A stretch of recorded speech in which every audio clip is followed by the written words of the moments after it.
And speaking of parties, there's something brewing at the Ukambani region. Also touching on a party that we belong to, DG Mweke. And the story is on page 5 of the Daily Nation. Governor's grand plan for Ukambani region. Ngilu, Kibwana and Mutua agree to trade among themselves and collaborate more. And they were unveiling a movement they're calling People's Empowerment Program. And the genesis of this is that they say that the region has been left out of the political establishment in terms of the country's politics, and also saying that for far too long they have been left out of development agenda. And partly they are blaming the leadership of Kalonzo Musyoka, who has been at the helm for quite a number of years. He also enjoys a massive following in the region. And I'm just wondering, before Governor Mweke speaks about his political party, when you see such kind of discussions between governors, should we already dismiss them that they want to oust or sort of fight Kalonzo Musyoka, or should we judge them based on what they are doing for their counties? The thing we have to admit is that the way our counties have been demarcated, they're each too small to be properly economically viable. And therefore having blocks is the way to go in terms of maximizing what you have in your region, so that we can decide, as these 3 counties we are collaborating, and what we're going to do is you guys will have this factory, like what we had in the East Africa community before. You guys can have the factory for Maembe, us guys will do for Korosho, you guys will produce this, and even in schools we will concentrate one hospital, this one will be pediatric, this one will be, such that you stretch your shilling to cover more ground because you're in the same region. So having an economic bloc makes a lot of sense to me. Politically, the intrigues is also very interesting.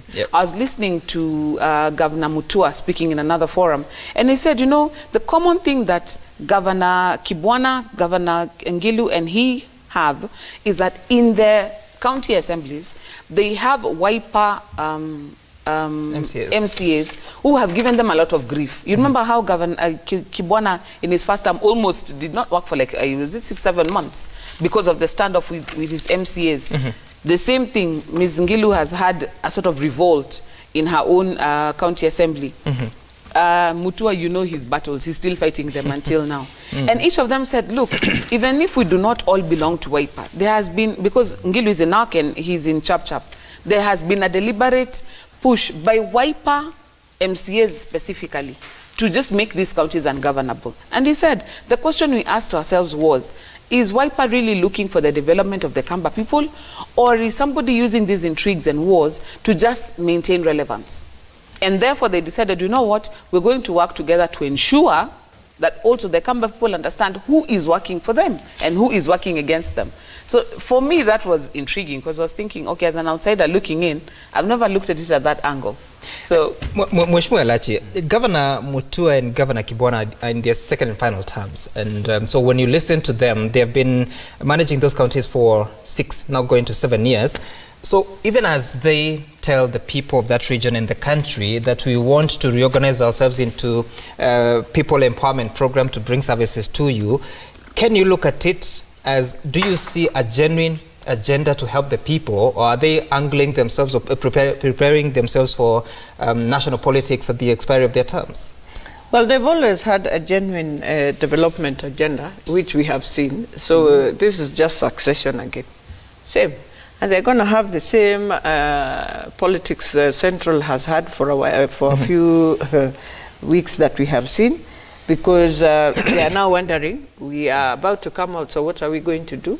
We have a leader who has been there, and the leader who is also now a national leader. What they need to now rethink is to whether, when you go into conflict with the former vice president, is the best way, or you work the way you've been working and win the will of the people the way you've been winning, because they'll say, because citizens are very interesting people. You might think he's not strong in your backyard. You'll be so shocked how they come back and support you, because they'll say, at least this one has been going nationally. He goes to Kisii, he has been, in 10 years, he has been a national leader.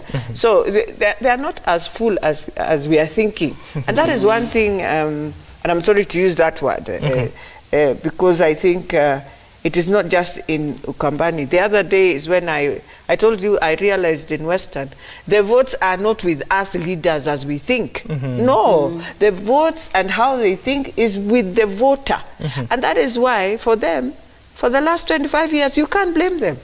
They have always believed my former Prime Minister is their right leader. And therefore, even if you run, if you don't go to the people and change that, go and sit down with them and talk to them, you'll be so shocked. Right.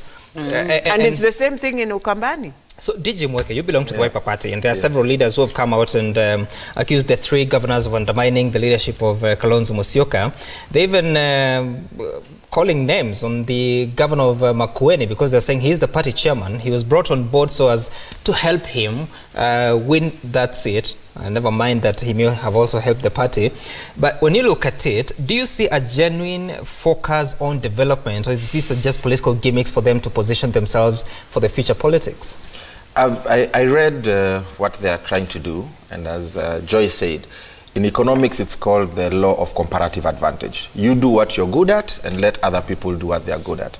Now this people's empowerment movement that the three governors have formed, actually I welcome it because it makes sense. Yeah, it says that Machakos is good with hotels, let's take all our conferences there. It says that Kitui is good at making clothes, let's make clothes for uniforms for all the county officers and schools and everything.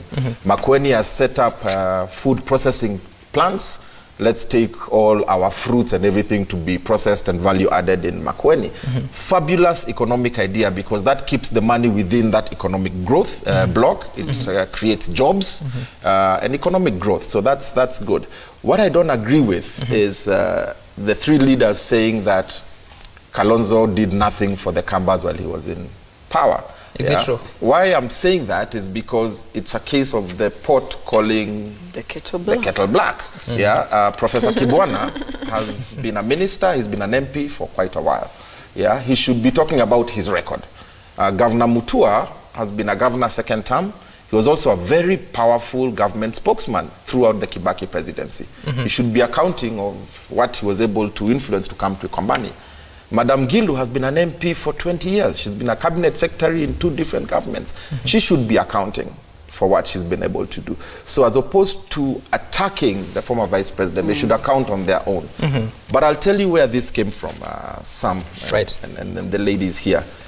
This whole thing in Ukambani came when Kalonzo made a very fundamental mistake, leadership mistake, when he went and said, mimi ni mtu wa mkono wa uhuru.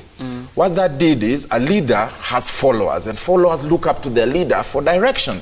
So you have your leader saying he's going to go and follow somebody else. What that does is it creates a vacuum. So these followers said, our leader has gone.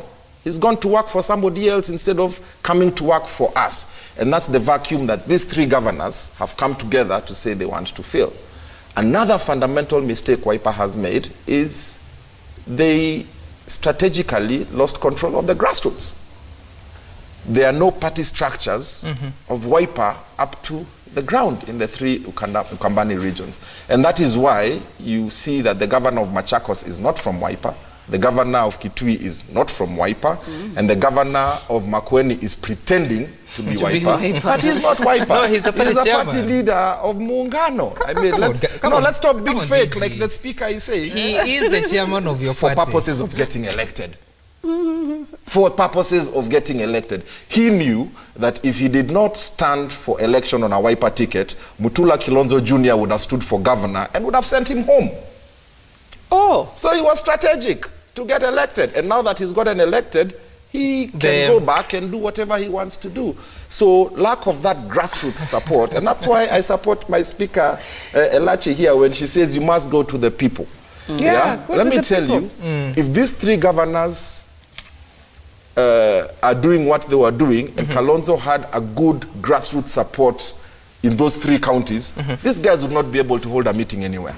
The people would have come and defended their leader. Why they are not doing that is because the leader is absent. So let me ask you, DG. You are a member of the Wiper Party and a senior one there. I say, when you look at your party chairman as not being a member of Wiper, and the seasons that we have had since the election of 2017.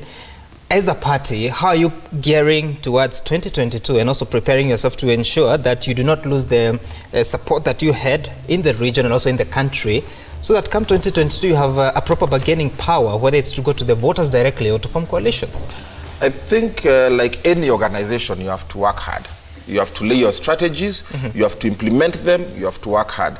Your strategies now cannot be based on fakeness anymore, cannot be based on just politics for the sake of doing politics. They must be based on a solid foundation where you're able to align your thoughts and what you want to do with what the people want, right? So that you begin to speak to the people's hearts. But when you start bringing in a party chairman from another party, while your party has 4 vice chairmen, that is where you're going wrong first. And why I'm saying that, yes, on paper, the governor of Makueni is the acting chairman of Wiper, but which members of parliament, I think you've seen it in the Standard, several members of parliament have gone to Mulolongo and they're castigating their chairman. Where does that happen? You saw Honorable Kalonzo the other day in the Daily Nation was talking ill about his chairman. Again, where does that happen? So he's just a chairman on paper, and that fakeness should stop. People should be real. The governor of Makueni should say, I don't want to be involved in Wiper anymore, and this is the chat, the way I'm chatting for the people of Ukambani. All right. Yeah. And I think because of time, we don't want to delve into that any further. We'll be hosting sorry. That's your title. We'll be hosting Governor of Machakos, Dr. Alfred Mutua, shortly. But before he does, he's actually calling me on air. Okay, Governor Mutua, we are on air. I cannot pick your call.